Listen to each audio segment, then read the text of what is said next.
Naglabas na ng memo ang Bureau of Quarantine hinggil sa paghihigpit sa mga border at pagpapatupad ng safety protocols kasabay ng COVID-19 strains na KP.2 at KP.3 o mas kilala sa tawag na flirt novel virus.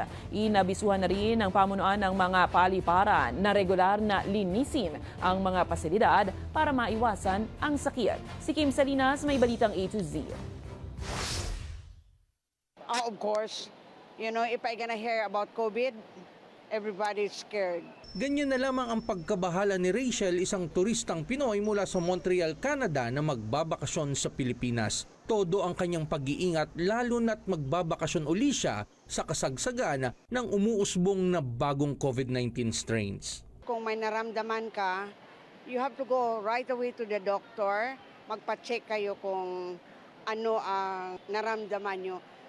Yan ang pinaka-importante. Huwag na lang sabi mo, you're taking for granted. Sabi mo, wala ito, ganon. No, mahirap. Dahil sa patuloy na pagtaas ng COVID-19 strains na KP2 at KP3, nagbaba na ang Bureau of Quarantine ng heightened alert para masiguro ang kaligtasan. Hinigpitan na rin ang border control, lalo na sa mga lalabas at papasok ng bansa. Nagbigay na rin ng abiso ang Department of Health sa pamunuan ng Ninoy Aquino International Airport hinggil sa pagdami ng kaso ng COVID-19 sa ibang bansa at pagpapaigting ng kanilang protocol. Linisin muna yung mga banyo, lalo na yung mga lahat ng mga nagagalaw ng mga kamay natin, Tapos lahat yung mga areas na may mga tinatawag natin, yung mga may touch areas ng mga tables, kaya ng mga check-in tables, check-in counters, immigration counters, immigration tables, lalo daw yung mga tray na ginagamit sa security check.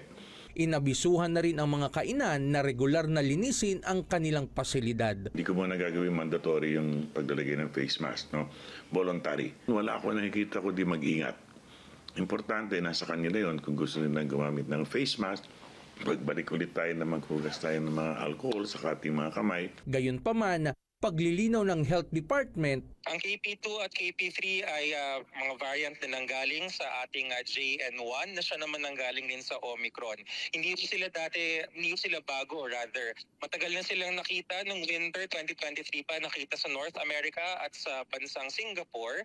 At actually, ang ating pinaka-latest sequencing ng March 2024 ay hindi pa siya nakikitaan sa Pilipinas. Bagamat mas mabilis ito makahawa, pero sa datos ng World Health Organization, mild to moderate lamang ang epekto nito, hindi naman daw ito cause of concern. Pareho lamang ang simptomas ng KP2, KP3 na COVID-19 sa mga sinaunang mga version ng COVID-19. Pareho lang po. Upo, sipon, lagnat, sakit sa ulo, pagkapagod. Ang pinagkaya pa ho ay napaka-mild ng ating manifestations ng KP2 at KP3 kumpara dun sa Alpha and Delta na siyang nakamamatay noong panahong 2020. Wala naman daw dapat ikaalarma ang publiko ukol dito, pero iba yung pag-iingat pa rin ang kailangan para sakit ay maiwasan. Para sa Balitang A to Z, Kim Salinas.